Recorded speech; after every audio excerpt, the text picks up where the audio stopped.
Olá, pessoal, boa noite. Voltamos aqui com a Python Brasil. Bem-vindos àqueles que ainda que começaram a participar do evento agora. Eu me chamo Hillary e a gente está aqui para mais uma palestra. E quem vai palestrar agora é a Liz Barreto. A Liz, ela é paileira entusiasta da diversidade e inclusão na tecnologia, graduanda em engenharia de computação que atua na área de física computacional, como bolsista CNPq de iniciação tecnológica, no laboratório de preparação e caracterização de materiais da Universidade Federal de Sergipe. A palestra é Análise Numérica com Python, o poder da linguagem que conquistou o coração de cientistas e engenheiros. Só queria lembrar um pouquinho a vocês que as dúvidas estão pelo canal do nosso Discord, certo? Então, você entra lá na trilha de PEP 404 e aí você consegue mandar todas as suas dúvidas quanto à palestra. E também lembrar que sempre usem a hashtag PyBR 2020. Bem-vinda, Liz. Obrigada, Hillary. Fique à vontade aí para a sua palestra. Bom, gente, primeiramente eu queria me descrever. Eu sou Liz, sou uma menina branca, tenho cabelo curto e cacheado. Eu estou usando agora um óculos marrom de aro e estou utilizando uma camisa azul marinho com flores brancas. Então, aproveitando, pedir desculpa pessoal, também vamos descrever. Hillary, eu tenho cabelo cacheado, médio, estou usando a camisa preta, eu sou uma moça branca e estou usando um óculos quadrado. Pode continuar, Lee, desculpa. Então, o tema dessa palestra foi escolhido pensando assim na experiência que eu tive no laboratório de preparação e caracterização de materiais da Universidade Federal de Sergipe. E o tema é Análise Numérica com Python, o poder da linguagem que conquistou o coração de cientistas e engenheiros. Falando um pouquinho sobre quem eu sou. Bom, eu sou uma paileira sergipana e paraibense, só que eu nasci na Bahia. Eu sou graduanda em Engenharia de Computação pela UFES e bolsista CNPq de Iniciação Tecnológica no Laboratório de Preparação e Caracterização de Materiais, também da UFES. Bom, eu gostaria de começar a apresentação de forma diferente, começando assim pelos agradecimentos, porque eu não estaria aqui hoje se não fosse por todo o apoio dessas pessoas que são das comunidades, principalmente do Paileiris Sergipe e do Paileiris Paraíba. E eu queria fazer um agradecimento especial a Dandara e Vanessa, que super me motivaram a estar aqui nessa palestra, e as meninas que eu conheci no Programaria, que formaram uma rede de apoio de mulheres negras, e desde então elas têm se apoiado em todo esse processo de autoconfiança. Eu também não ia estar nessa palestra hoje se não fosse por essa experiência que eu tenho dentro do laboratório de preparação e caracterização de materiais da UFES. Então, um agradecimento especial para todas as pessoas que colaboraram para isso. Bom, nessa palestra eu vou tratar dos seguintes temas. Eu vou falar um pouco sobre essa história de Python na ciência, que para mim é uma história de amor, sobre física computacional e sobre análise numérica com Python. Dentro desse tema, eu vou utilizar um exemplo, que é um exemplo clássico da física e tem muita aplicação assim na engenharia, principalmente engenharia mecânica, engenharia civil, que é o problema do pêndulo simples. Para começar, eu decidi escolher uma história inspiradora e recente, que é a história da imagem, a primeira imagem que obtiveram de um buraco negro. Bom, só para a gente ter noção, conseguir essa imagem foi de extrema dificuldade. Só para a gente tentar imaginar o tamanho dessa dificuldade, era como se uma pessoa tivesse em Nova York e ela quisesse fotografar um grão de areia que tivesse em Los Angeles. Foi assim que os cientistas, dentro desse projeto chamado EHT, descreveram a dificuldade da obtenção dessa imagem. E para conseguir a imagem do primeiro buraco negro, eles precisavam de praticamente um telescópio que fosse do tamanho do planeta Terra, o que seria impossível. E aí, onde é que entra Python nessa história? entra no momento em que eles conseguiram obter essa imagem do primeiro buraco negro sem ter que construir um telescópio do tamanho da Terra. Então, como é que eles utilizaram Python para fazer isso? Bom, ao invés de construir esse telescópio possível, eles decidiram juntar dados que eram obtidos de mais ou menos 200 telescópios ao redor da Terra. E aí, com esses dados que eles obtiveram, eles começaram a juntar pequenos fragmentos dessa imagem. E durante todo esse processo, a gente tem a computação científica que está envolvida no desenvolvimento desses algoritmos, e a gente tem um tipo de computação de alta complexidade, no momento em que você precisa fazer o processamento desses dados obtidos, e você precisa obter uma imagem que realmente as pessoas irão conseguir enxergar. A gente tem aqui nessa imagem, mais ou menos, a ilustração assim do processo, né? Então, a gente começou aqui com esses 200 telescópios, a gente conseguiu coletar todos esses dados que estão em petabytes. A gente conseguiu gerar essa imagem toda fragmentada, a gente não conseguiria imaginar que isso daqui fosse um buraco negro se a gente visse essa imagem dessa forma. E aí a gente chega até a imagem que foi vista por 4,5 bilhões de pessoas ao redor do mundo, que é a imagem desse buraco negro que está no centro da galáxia M87. E como foi que Python foi utilizado? Assim, eu não vou afunilar, né?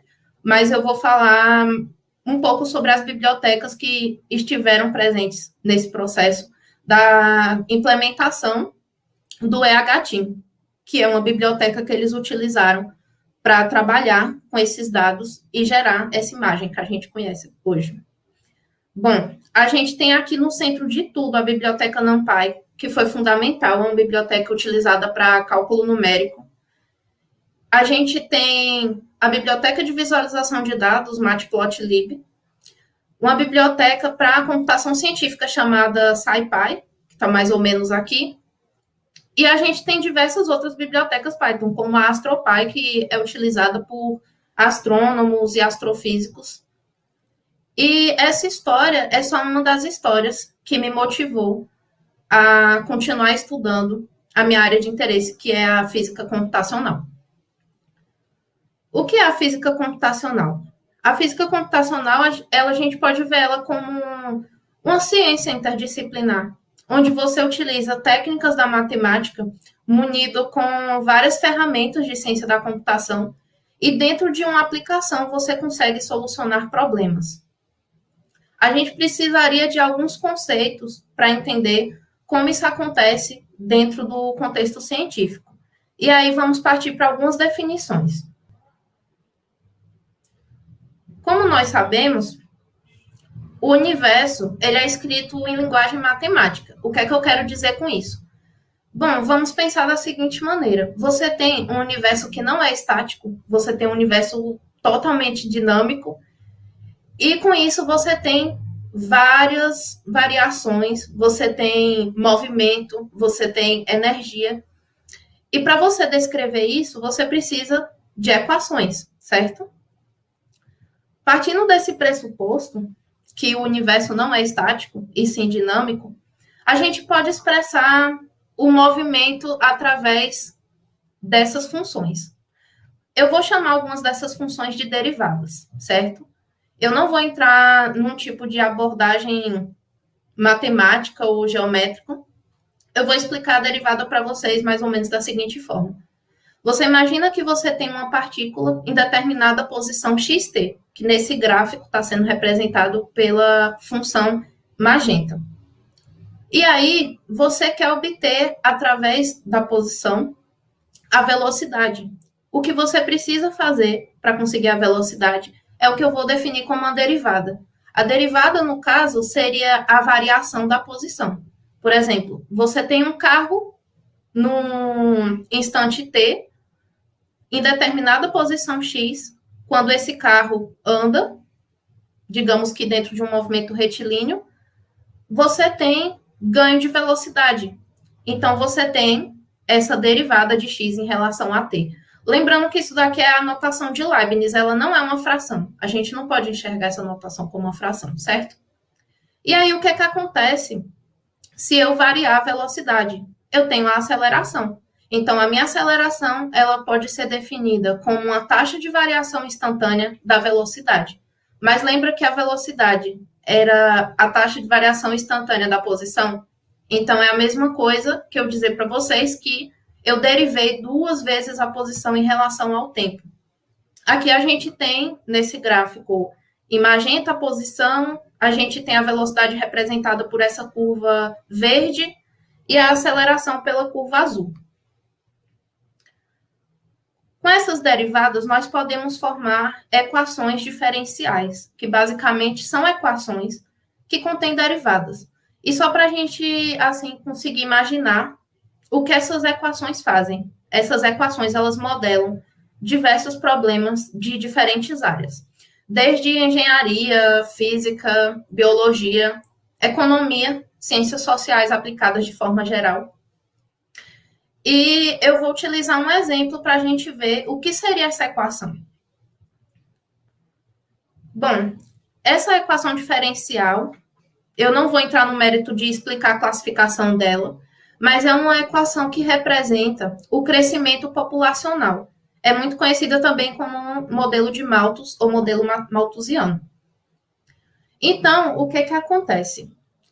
Essa equação diferencial, ela vai ser classificada como linear e de primeira ordem. Ela é uma EDO, o que significa que ela é uma equação diferencial ordinária, porque ela depende apenas do tempo. Eu tenho uma variação da população, ou seja, minha densidade populacional, ela depende apenas do tempo.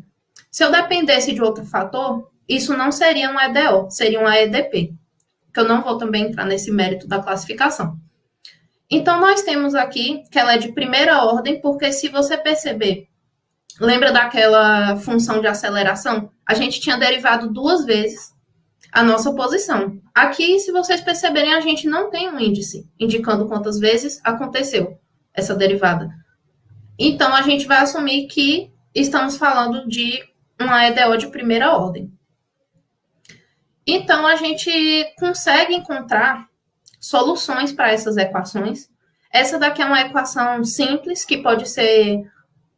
A solução pode ser obtida através de métodos analíticos, ou seja, se eu quiser, eu posso pegar o meu caderno e resolver essa equação, certo? Ou a gente pode implementar, através de um método, essa solução. A gente pode ir em busca dessa solução aproximada através de métodos. E aí a gente vai plotar ponto a ponto nesse gráfico. E aqui, como a gente percebe, a solução dessa EDO, ela é exponencial. O que tem tudo a ver com o que a gente conhece sobre crescimento populacional.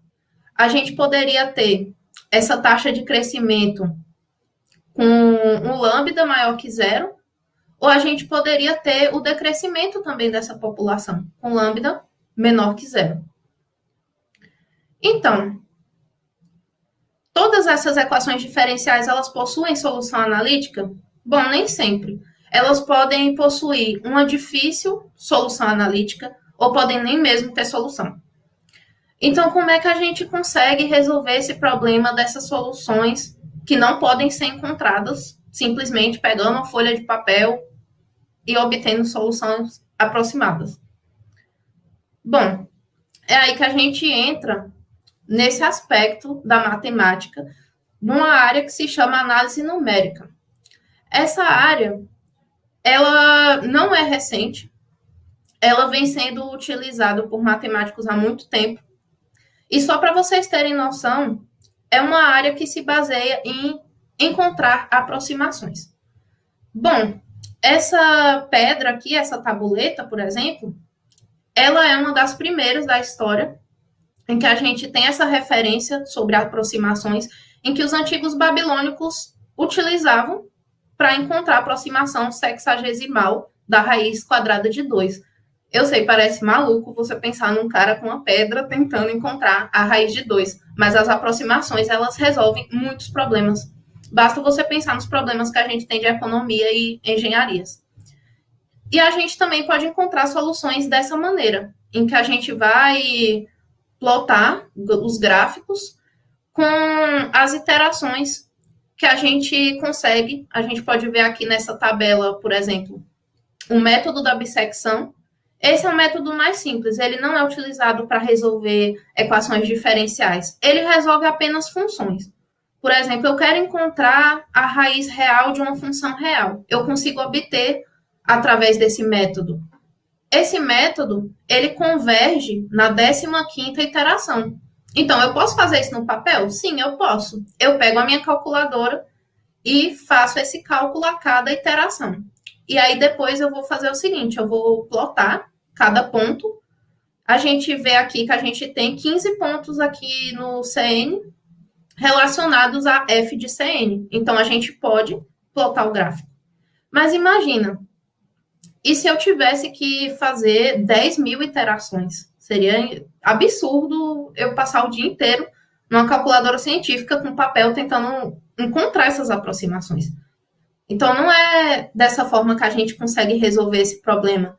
Nem sempre a gente resolve de forma analítica, nem sempre a gente encontra soluções aproximadas apenas com a calculadora científica e uma folha de papel. Então, o que é que a gente pode fazer para encontrar essas soluções aproximadas? Para a gente conseguir resolver esses problemas das mais diversas áreas com eficiência, né, de forma mais robusta. A gente utiliza Python.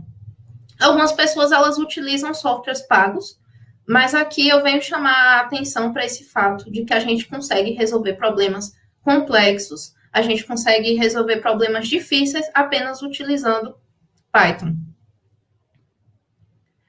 E para ilustrar esse exemplo, eu pensei em algo mais palpável, né? Um exemplo muito utilizado na física, na área da mecânica, que é o problema do pêndulo simples.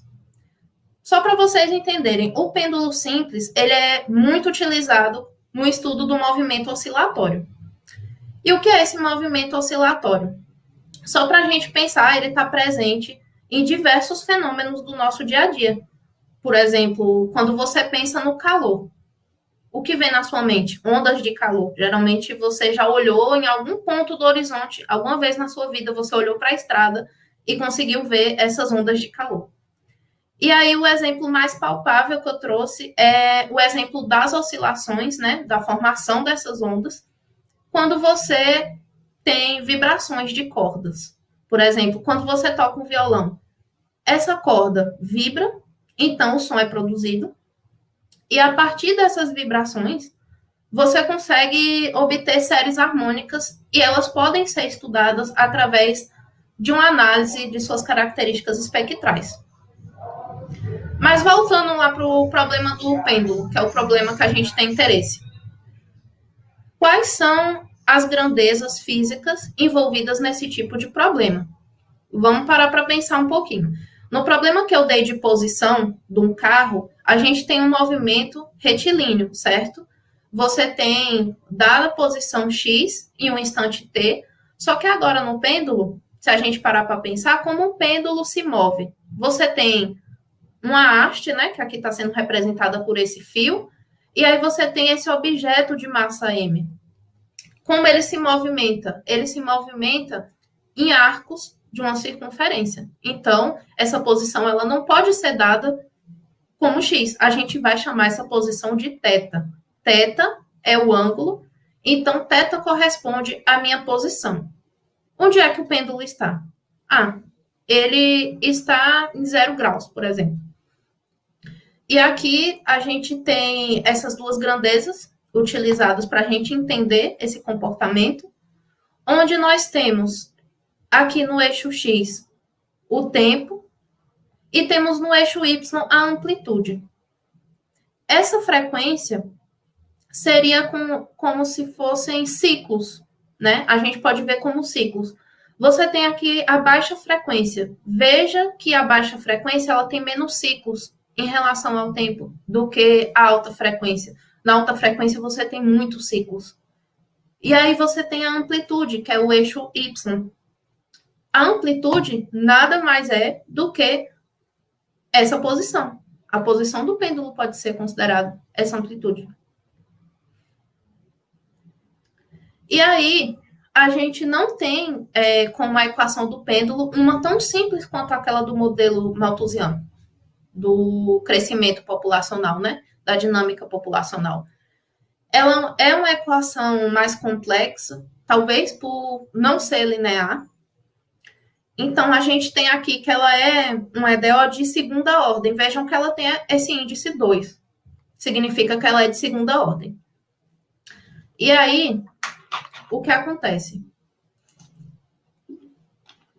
Nós temos nesse fenômeno alguns fatores, que nem a aceleração gravitacional, o comprimento L dessa haste, que vai ser levado em consideração, e temos a massa desse objeto. Lembrando que essa haste, esse fio, tem massa desprezível, a gente não precisa considerar essa massa.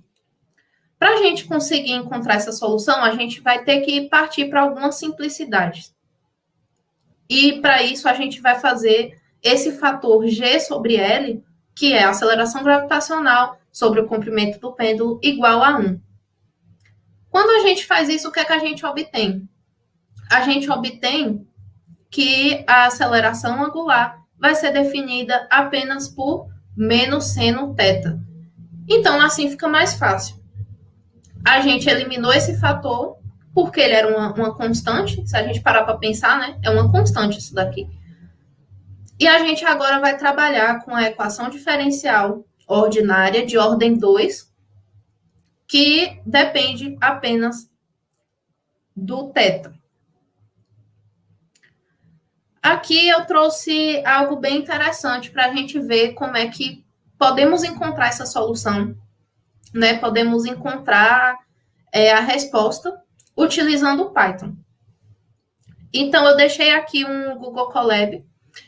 Essa ideia eu tirei do artigo de um físico chamado Benjamin. De um físico chamado Benjamin, eu encontrei nesse artigo do Medium, e eu achei a forma muito interessante como ele utilizou os métodos iterativos, tá? Eu vou deixar depois no Discord o link para quem tiver interesse em entender como eu implementei. Então, vamos lá agora para o Colab. E aí, o que foi que a gente fez para conseguir resolver esse problema? A gente primeiro vai utilizar 3 métodos numéricos para encontrar a solução. Ah, mas por que 3 métodos? Pense bem. Talvez um método não funcione tão bem, talvez um método falhe, e não é isso que a gente quer. O que a gente quer é resolver o nosso problema com eficiência. Então, vamos testar diversos métodos para ver se a gente consegue encontrar a solução aproximada para o problema do pêndulo. A gente começa importando essas bibliotecas NumPy, utilizada para cálculo numérico. Ela vai ser utilizada, nesse caso, para trabalhar com as funções matemáticas, certo? Eu não vou entrar em detalhe de cada método que foi utilizado, até porque a gente não teria tempo. Mas se vocês tiverem interesse, tem um linkzinho aqui na referência, dá para vocês acompanharem aquela matemática mais rigorosa, né? De como é definido cada método. Bom, eu vou usar também a biblioteca Matplotlib para visualização dos dados, né? Porque a gente quer obter a solução aproximada. Então, a gente tem aqui a classe ODE Solver, que no caso ela vai ser utilizada para definir as condições iniciais do nosso problema. E aí nós vamos implementar método a método. Quais são os métodos que vão ser utilizados? Método de Euler, o método do ponto médio, que também é conhecido como um método de Runge-Kutta de ordem 2, e o método de Verlet. Agora eu vou voltar aqui para a apresentação para a gente ver o que acontece quando a gente utiliza Python para resolver esse problema. Bom, no método de Euler, a gente obteve esse gráfico aqui. Ele não tem muito sentido físico, porque lembra aquilo que eu expliquei, da amplitude, da frequência? Olha o que acontece mais ou menos aqui, no tempo igual a 15 segundos. Gente, isso daqui é absurdo. É como se você imaginasse o pêndulo começando de um lado para o outro e depois ele fizesse um movimento cada vez mais rápido. Não é isso que acontece, porque a gente não tem nenhuma força exterior que está influenciando nesse movimento. A gente tem apenas, não sei se vocês se lembram, a aceleração gravitacional. Não faz sentido acontecer isso daqui, né? Então, a gente parte para um segundo método, que é o método do ponto médio. Veja que ele é mais estável, né? A gente já obteve uma maior estabilidade implementando esse método. E aí a gente percebe que aqui a gente continua tendo uma inconsistência física, porque isso daqui não tem nada a ver com o movimento de um pêndulo. E por fim a gente implementa o método de Verlet. Veja que solução bonita. Não sei se vocês são que nem eu, mas eu vejo muita beleza quando eu consigo obter um gráfico assim. Então a gente percebe que esse gráfico ele mostra estabilidade no nosso sistema. Isso é muito bom, significa que esse método ele converge, só que ele é muito mais robusto do que os outros. Essa eficiência ela pode ser explicada da seguinte forma: o método de Verlet ele tem um erro menor comparado aos outros, e ele é um método utilizado justamente para trabalhar com esse tipo de problema da mecânica newtoniana. Então, talvez por isso a gente consiga maior estabilidade nessa solução. E aí a gente compara aqui esses métodos, né? Como eu disse anteriormente, o método de Euler não foi ideal. O método do ponto médio também não. A gente percebe através dessa instabilidade no sistema. E o método escolhido para ser representado com a nossa solução foi o método de Verlet, utilizado na mecânica newtoniana. E aí, o que acontece? Isso quer dizer que o método de Euler é ruim? O método do ponto médio é ruim? Não, não é. Por exemplo, se você implementar esse método de Euler para aquele problema do crescimento populacional, com certeza você vai obter uma resposta muito boa, próxima da solução analítica, né? A gente viu que o do crescimento populacional, a gente conseguiu obter uma resposta com solução aproximada através de métodos analíticos. O método do ponto médio, ele também poderia funcionar muito bem. Eu não cheguei a implementar. Eu já implementei o método de Euler para aquela equação do modelo malthusiano. Não cheguei a implementar o do ponto médio, mas acredito que ele funcionaria super bem. Apenas para esse problema em específico, o método de Verlet se saiu bem melhor. E a explicação é justamente essa, né? É um método utilizado para tratar esse tipo de problema da mecânica clássica. Bom, pessoal, é isso. Eu espero que vocês tenham conseguido aproveitar. Eu acredito que todo esse conhecimento de computação científica, eles auxiliam bastante o trabalho de não só físicos, não só cientistas, não só engenheiros, mas de toda uma comunidade, porque você geralmente tem que trabalhar com softwares caríssimos, né? E aí você precisa de licença de software, geralmente você está trabalhando com pesquisa, como é o meu caso, dentro de uma universidade pública, então fica cada vez mais complicado, né? Eu utilizei Python durante todo o meu período na pesquisa, porque eu tinha essas facilidades. Eu conseguia não pagar por um serviço, né? E obter gráficos incríveis, principalmente com essa biblioteca, Matplotlib. Ela me dava robustez também, porque todos esses métodos numéricos eu venho utilizado bastante, principalmente um método que ficou de fora aqui da discussão, porque eu acredito que ele é um pouco mais complexo, que se chama método de Runge-Kutta de quarta ordem, que é o método que eu venho utilizando atualmente no meu trabalho, dentro da área de física da matéria condensada. E é isso. Se vocês tiverem interesse, eu vou estar colocando o link lá da implementação desses métodos. E vocês também podem conhecer o meu trabalho através desses canais. E é isso. Se vocês tiverem alguma dúvida, podem perguntar.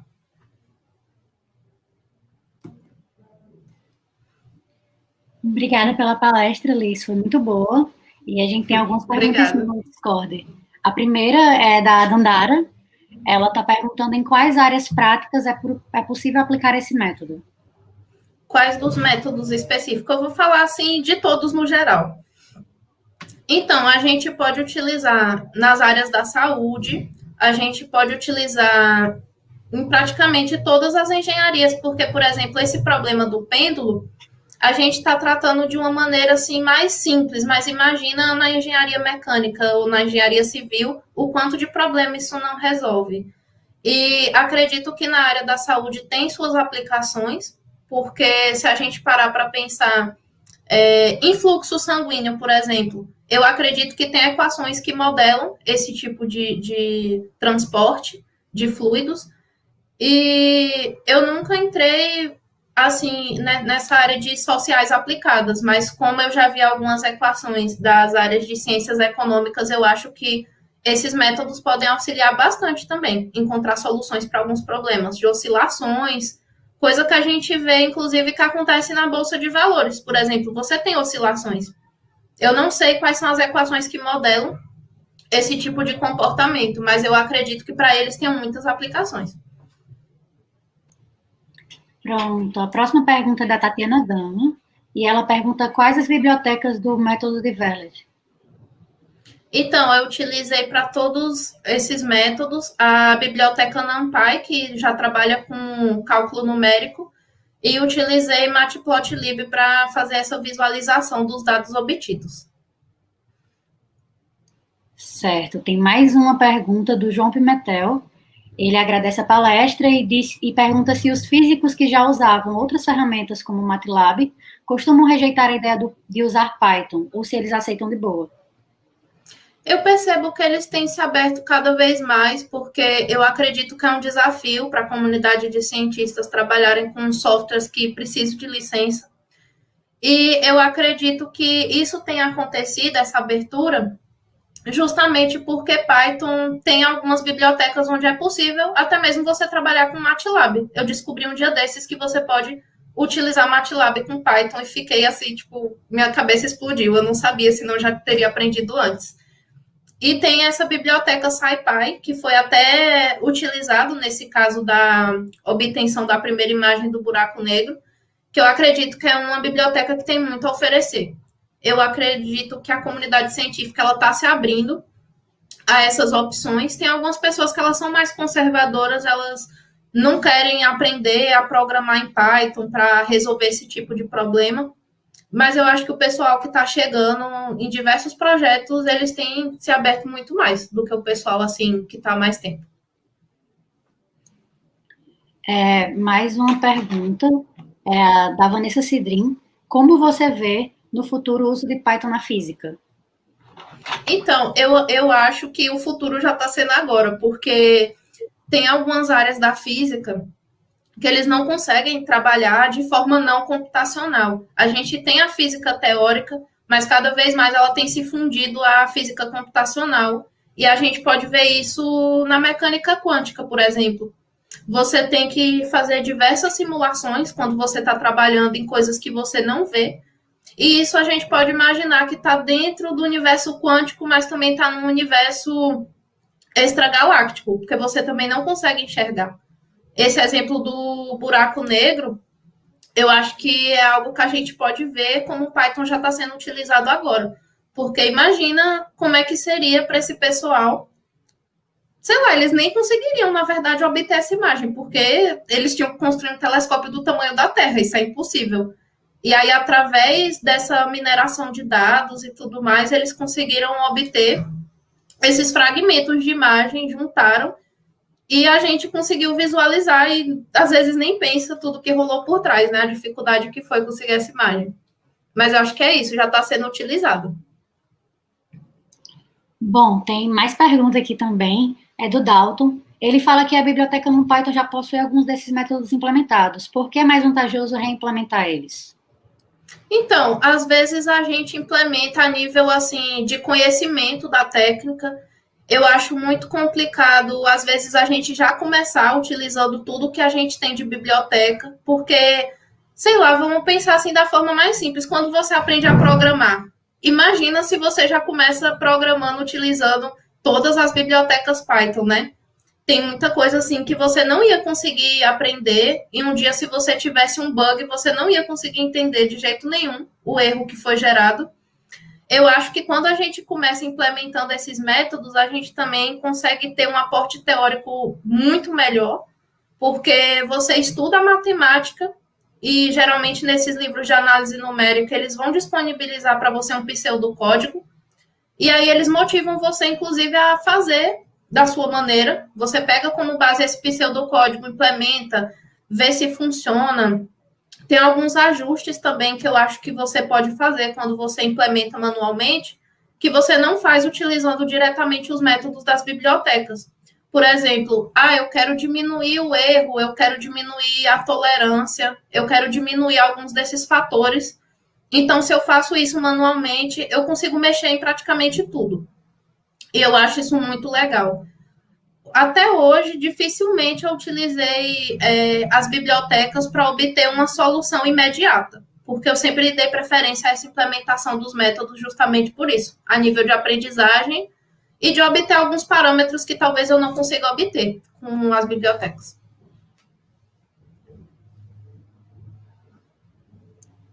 Muito obrigada, Liz.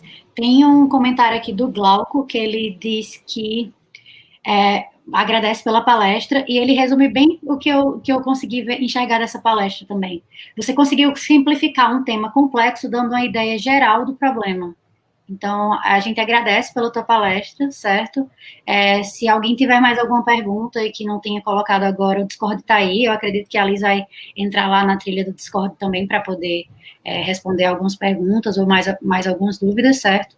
A gente vai ter um pequeno intervalo agora, e eu queria lembrar vocês também que já nós vamos ter à noite, mais tarde, um pouquinho, o keynote da Diana Rodrigues, certo? Então, fique todo mundo aí atento e esperamos que todos possam comparecer. Novamente, muito obrigada, Liz. Muito obrigada, pessoal, pela atenção. Muito obrigada a todo mundo que está assistindo. Lembrando sempre de postar com a hashtag da PaiBR 2020. E que todo mundo, se você não está no Discord, entre no nosso canal do Discord, o link está por aí. E você vai conseguir socializar com todo mundo em meio dessa pandemia, vai conseguir conversar com as pessoas, tirar dúvidas, saber um pouquinho mais sobre as palestras, tentar puxar assunto com os palestrantes. Tem também os afters também lá, então fiquem à vontade e entrem no nosso canal. Obrigada, Hilary. Obrigada, pessoal. Até mais. Lembrem-se de ficar, porque a gente tem próximas palestras, então a gente só vai ter um pequeno intervalo. Boa noite, pessoal. Boa noite, Liz. Boa noite.